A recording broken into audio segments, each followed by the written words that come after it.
அஸ்ஸலாமு அலைக்கும் வரஹ்மத்துல்லாஹி வபரகாத்துஹு. குர்ஆன் வாழ்வியல் ஆராய்ச்சி வகுப்பு 4வது வகுப்பில் நம்ம இருக்கிறோம். இந்த 4வது வகுப்பில் நம்ம என்ன பார்த்தோம் அப்படின்னா, நம்முடைய உள்ளம் மென்மையாகி குர்ஆன் உள்ளத்தில் நுழைவதற்கு உள்ள தகுதிகள் என்ன அப்படிங்கிறது தான் இந்த வகுப்புகளில் நம்ம பார்க்குறோம். நம்முடைய உள்ளம் மென்மையாக மாறி நம்முடைய உள்ளத்துக்குள் குர்ஆன் இறங்குவதற்கு 4 தகுதிகள் இருக்கிறது. அதில் முதலாவது தகுதி என்ன அப்படின்னா பணிவு. குர்ஆன் நம்ம முன்னாடி வந்துருச்சு அப்படின்னா, குர்ஆன் நமக்கு ஒரு விஷயத்தை சொல்லுதுன்னா, நம்ம குர்ஆன் முன்னாடி பணிந்தவர்களாக இருக்கணும். பணிவு நம்முடைய உள்ளத்தில் வரணும். அல்லாஹ் தாலா 59வது அத்தியாயம் 21வது வசனத்தில் சொல்கிறான், நபியே, நாம் ஒரு மலையின் மீது இந்த குர்ஆனை இறக்கி இருந்தோமானால் அல்லாஹ்வின் பயத்தால் அது நடுங்கி பிளந்து போகுவதாக நீங்கள் கண்டிருப்பீர். மேலும் இந்த உதாரணங்கள் அவற்றை மனிதர்களுக்காக அவர்கள் சிந்திக்கும் பொருட்டு நாம் விளக்குகிறோம் என்று அல்லாஹ் சொல்கிறான். இப்போ அல்லாஹ் தாலா ஒரு மலை மீது இந்த குர்ஆனை இறக்கியிருந்தான் அப்படின்னா அது வெடித்து சிதறி போயிருக்கும், தூள் தூளாக இருக்கும் என்று அல்லாஹ் உதாரணத்தை சொல்லி காட்டுறான். அப்போ மலையுடைய தன்மை, இயற்கையாக மலை அப்படிங்கிறது அது எப்படிப்பட்ட ஒரு தன்மையில் இருக்கும் அப்படின்னா, நல்ல உறுதியாக, எந்த ஒரு புயல் வந்தாலும் சரி, மலைகள் வந்தாலும் சரி, பூகம்பம் வந்தாலும் சரி, அந்த மலை எதற்கும் அசைந்து கொடுக்காமல் உறுதியாக இருக்கக்கூடிய ஒரு நிலையில் இருக்குது. யாராலும் அசைக்க முடியாத ஒரு வலிமையான ஒரு இடமாக மலைகள் இருக்குது. அப்படி அசைக்க முடியாத உறுதியான சக்தி வாய்ந்த அந்த மலை மீது குர்ஆனை இறக்கி இருந்தோம் அப்படின்னா அந்த மலை கூட எப்படி இருக்குமா, வெடித்து தூள் தூளாக மாறிடும் அல்லாஹ்வுடைய அச்சத்தால் என்று அல்லாஹ் சொல்கிறான். மலை வெடிக்குது அப்படின்னா இப்போ குர்ஆனுடைய வெயிட்டு தாங்க முடியாமல் தான் வெடிக்குதா அப்படின்னு கிடையாது. எதனால் வெடிக்குது, எதனால் சிதறுன்னா, எவ்வளவு பெரிய உறுதியான மலையாக இருந்தாலும் குர்ஆன் ஒரு விஷயத்தை சொல்லிடுச்சுன்னா, அல்லாஹ்வுடைய விதமான குர்ஆன் நமக்கு ஒரு கட்டளை இட்டுருச்சுன்னா, அந்த குர்ஆனுக்கு முன்னாடி நான் தான் உறுதியானவன், நான் தான் கம்பீரமானவன், என்னை யாராலும் அசைக்க முடியாது என்று அது இல்லாமல் குர்ஆன் வந்துருச்சுன்னா நான் எப்படிப்பட்ட உறுதியான வலிமையான ஒரு இடமாக இருந்தாலும் குர்ஆனுக்கு முன்னாடி நான் ஒன்றுமே கிடையாது, குர்ஆனுக்கு முன்னாடி தன்னை முழுமையாக என்னை அர்ப்பணிச்சிடுறேன், வெடித்து சுக்கு நூறாக போயிடும் அப்படிங்கிற மனநிலையில் அந்த மலை வெடித்திடும் என்று அல்லாஹ் உதாரணம் கூறுகிறான். இந்த உதாரணங்களை அல்லாஹ் எதற்காக கூறுகிறான் என்றால், மனிதர்கள் சிந்திப்பதற்காக தான் அல்லாஹ் அந்த உதாரணங்களை கூறான். அப்போ இந்த உதாரணத்தின் மூலம் நம்ம சிந்திக்கிறது என்ன அப்படின்னா, நம்ம எப்படிப்பட்ட ஒரு பெரிய பதவியில் இருந்தாலும், பெரிய பொறுப்புகளில் இருந்தாலும், பெரிய அனைவருக்கும் அதிகாரம் செய்யக்கூடிய ஒரு இடத்துல இருந்தாலும், நான் தான் பெரியவன், நான் தான் போலீஸ், நான் தான் அதிபர், நான் தான் நாட்டுடைய அதிபர், அனைத்து நாடுகளும் என்னுடைய கட்டுப்பாட்டிற்கு கீழ்தான் இருக்கின்றது என்ற எவ்வளவு பெரிய உயரமான இடத்தில் இருந்தாலும் குர்ஆன் நமக்கு முன்னாடி வந்துருச்சு அப்படின்னா, நான் எவ்வளவு பெரிய மனிதனாக இருந்தாலும் குர்ஆனுக்கு முன்னாடி நான் ஒன்றுமே கிடையாது, குர்ஆன் என்ன சொல்லுதோ அதை தான் நான் செய்வேன், நான் குர்ஆனுக்கு முன்னாடி ஒன்றுமே கிடையாது என்று பணிவுடன் நம்ம இருக்கணும். அப்படி இருந்தால்தான் குர்ஆன் நம்முடைய உள்ளத்தில் பல மாற்றங்களை ஏற்படுத்தும். குர்ஆனுக்கு முன்னாடி நான் நின்றுக்கிட்டு நான் தான் பெருசு, குர்ஆன் சொல்கிறதெல்லாம் கேட்க முடியாது, எனக்கு என்ன தோணுதோ அதை தான் நான் செய்வேன் என்ற மனநிலையில் இருந்தால் குர்ஆன் நமக்கு எந்த ஒரு மாற்றத்தையும் ஏற்படுத்தாது, நம்முடைய உள்ளத்தில் எந்த ஒரு சலனத்தையும் ஏற்படுத்தாது என்பதை நம்ம இந்த உதாரணத்தின் மூலம் புரிந்து கொள்ள முடியும். பணிவு நம்மக்கிட்ட இருந்தால் தான் நம்ம குர்ஆனை அறிவதற்கு ஒரு இலகுவானதாக இருக்கும்.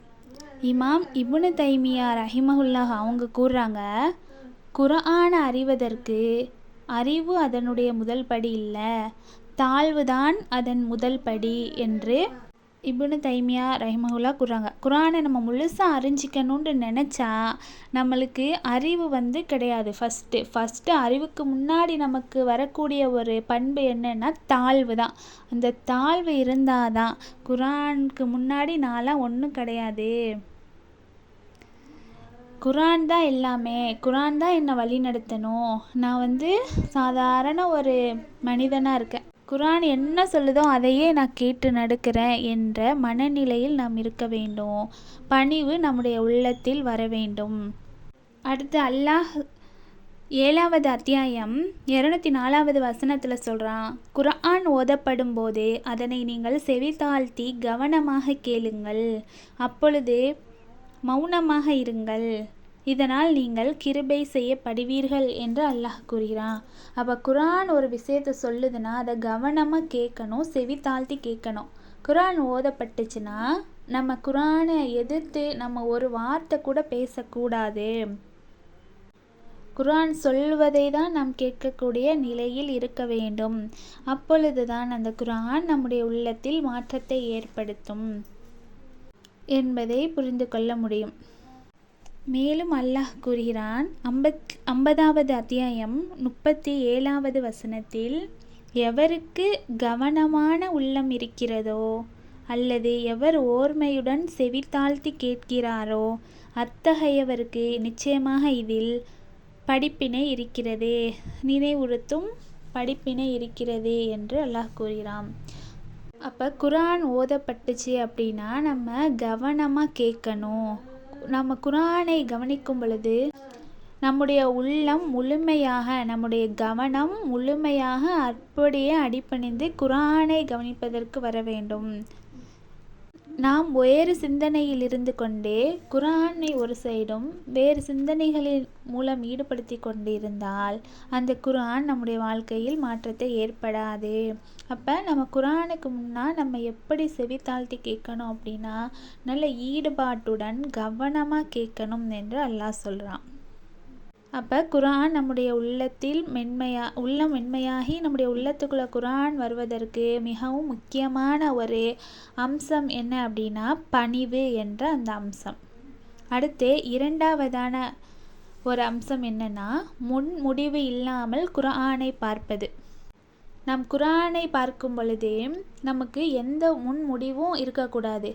குரான்னா இப்படி தான் சொல்லும், அது அப்படி தான் சொல்லும் என்ற முன்முடிவு இல்லாமல் குரான் என்ன சொல்ல வருது என்பதை நாம் கவனிக்க வேண்டும். நம்ம ஒன்றை நினைத்து கொண்டு குரானை பார்த்தா நம்ம என்ன நினைக்கிறோமோ அது மட்டும்தான் கிடைக்கும்.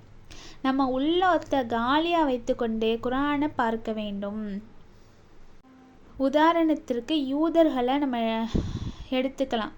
யூதர்கள் எப்படிப்பட்டவங்க, இரட்டை பொருள் தரக்கூடிய வார்த்தைகளை கொண்டு ரசூல்லாவை அழைப்பாங்க. ராயினா அஸ்ஸாமு என்று ரசூலுல்லாஹ்வை பார்த்து இரட்டை பொருள்படக்கூடிய வார்த்தைகளை இழக்கக்கூடிய யூதர்களை ரசூல்லா எப்படி பார்த்தாங்க அப்படிங்கிறத நம்ம கவனிக்கணும். யூதர்கள் ரசூல்லாவை பார்த்து சொல்கிறாங்க, நீங்களும் தான் சிர்க் வைக்கிறீங்க என்று யூதர்கள் சொல்கிறாங்க. ரசூல்லா சொல்கிறாங்க, என்ன இப்படி சொல்கிறீங்க, நாங்கள் இங்கே சிர்க் வைக்கிறோம் என்னன்னு கேட்குறாங்க.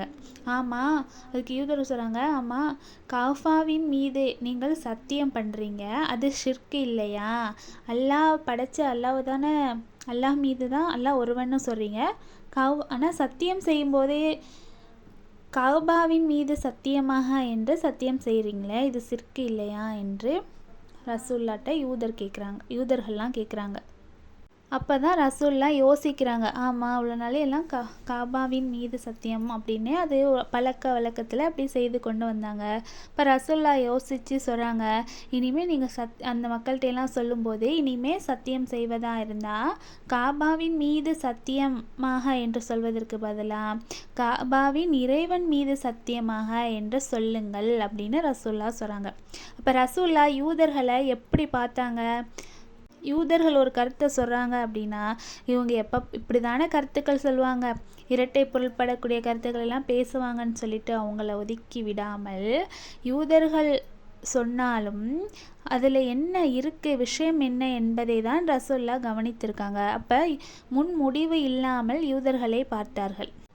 இப்போ நம்ம குர்ஆனை முன்முடிவோடு ஒரு விஷயத்தை அணுகினோம் அப்படின்னா சரி எது தப்பு எது அப்படின்னு நம்ம யோசிக்க மாட்டோம். இப்போ நமக்கு முன்னுள்ளவங்க செய்கிறது தான் சரி அப்படின்னு நம்ம அதையே பின்பற்றணும்னா நம்மளுக்கு யோசிக்கக்கூடிய திறன் இருக்காது. அல்லாஹ் சொல்கிறான், உதாரணத்திற்கு 5வது அத்தியாயம் 104வது வசனத்தில் சொல்கிறான், அல்லாஹ் இறக்கி அருளிய வேதத்தின் பாலும் இத்தூதரின் பாலும் வாருங்கள் என அவர்களுக்கு கூறப்பட்டால், எங்களுடைய மூதாதையர்களை நாங்கள் எந்த மார்க்கத்தில் கண்டோமோ அதுவே எங்களுக்கு போதுமானது என்று அவர்கள் கூறுகிறார்கள். என்ன, அவர்களுடைய மூதாதையர்கள் ஒன்றும் அறியாதவர்களாகவும் நேர்வழி பெறாதவர்களாகவும் இருந்தாலுமா அவர்களை பின்பற்றுவார்கள் என்று அல்லாஹ் கேள்வி கேட்குறான். அப்போ நம்ம முன்முடிவோடு ஒரு விஷயத்தை அணுகினால் சரி எது தப்பு எது அப்படின்னு நம்மளால் கண்டுபிடிக்கவே முடியாது. அப்போ குர்ஆனை அணுகும் பொழுது முன்முடிவு இல்லாமல் நாம் அதை பார்க்க வேண்டும் என்பது 2வது விஷயம். அடுத்தது 3வது பண்பு என்ன அப்படின்னா, அந்த குர்ஆனில் சொல்லப்படுகின்ற விஷயத்தை செயல்படுத்துகிற மனநிலை. இது 3வது பண்பு. குர்ஆன் ஒரு விஷயத்தை சொல்லுதுன்னா அதை நடைமுறைப்படுத்த தான் நான் வந்தேன் என்று நம்ம நினைக்க வேண்டும். வெறுமனே படித்ததோடு விட்டு விடாமல் அதை செயல்படுத்துகிற மனநிலை நமக்கு வந்தால்தான் குர்ஆனின் மூலம் நாம் பல மாற்றங்களை பெற முடியும் என்பதை நாம் உணர வேண்டும். குர்ஆனிய அறிவாளி என்று குர்ஆன் யாருக்கு பெயர் சூட்டுகிறது தெரியுமா? ஒரு குர்ஆனிய அறிவாளி என்று குர்ஆனே பெயர் சூட்டுது. யாருக்கு? அல்லாஹ் 39வது அத்தியாயம் 18வது வசனத்தில் சொல்லி காட்டுறான், அவர்கள் சொல்லை செவியேற்று அதிலே அழகானதை பின்பற்றுகிறார்கள். அப்போ நம்ம குர்ஆனுடைய சொல்லை செவியேற்றுட்டோன்னா அதில் அழகானதை நாம் பின்பற்றக்கூடியவர்களாக இருக்கணும். அப்படி பின்பற்றுறவங்களுக்கு தான் அல்லாஹ் நேர்வழியில் செலுத்துவது. இந்த யார் குர்ஆனை சொல்கிறத கேட்டுட்டு அதை பின்பற்றுறாங்களோ அவர்களுக்கு தான் அல்லாஹ் நேர்வழி செலுத்துவான். இவர்கள்தான் அறிவுடையவர்கள் என்று அல்லாஹ் கூறுகிறான். இப்போ குர்ஆனில் ஒரு விஷயத்தை கேள்விப்பட்டோம் படித்தோன்னா அதை நடைமுறைப்படுத்தணும். அதை செய்யக்கூடிய பக்குவம் மனநிலை நமக்கு இருக்க வேண்டும். இப்போ அல்லாஹ் 35வது அத்தியாயம் 29வது வசனத்தில் சொல்கிறான், நிச்சயமாக எவர்கள் அல்லாஹ்வின் வேதத்தை ஓதுகிறார்களோ தொழுகையை நிலைநாட்டுகிறார்களோ நாம் அவர்களுக்கு அளித்தவற்றிலிருந்து ரகசியமாகவும் வெளிப்படையாகவும் தர்மமாக செலவு செய்கிறார்களோ அவர்கள் என்றும் அழியாத ஒரு வியாபாரத்தையே ஆதரவு வைக்கிறார்கள் என்று அல்லாஹ் சொல்கிறான். அப்போ நம்ம ஒரு விஷயத்தை கேள்விப்படுறோம், குர்ஆன் நமக்கு ஒரு கட்டளைகளை இடுது அப்படின்னா அதை செயல்படுத்துகிற நிலை வரணும். இப்போ இது 3வது விஷயம். குர்ஆன் நம்முடைய உள்ளம் மென்மையாகி நம் உள்ளுக்குள் குர்ஆன் இறங்குவதற்கு 4 விஷயங்கள் இருக்கிறது. அதில் ஒன்று தான் பணிவு. 2வது முன்முடிவு இல்லாமல் குர்ஆனை அணுக வேண்டும். அடுத்து 3வது அதை செயல்படுத்துகின்ற மனநிலை இருக்க வேண்டும் என்ற 3 விஷயங்களை இந்த வகுப்பிலே பார்த்தோம். அஸ்ஸலாமு அலைக்கும் வரஹ்மத்துல்லாஹி வபரகாத்துஹு.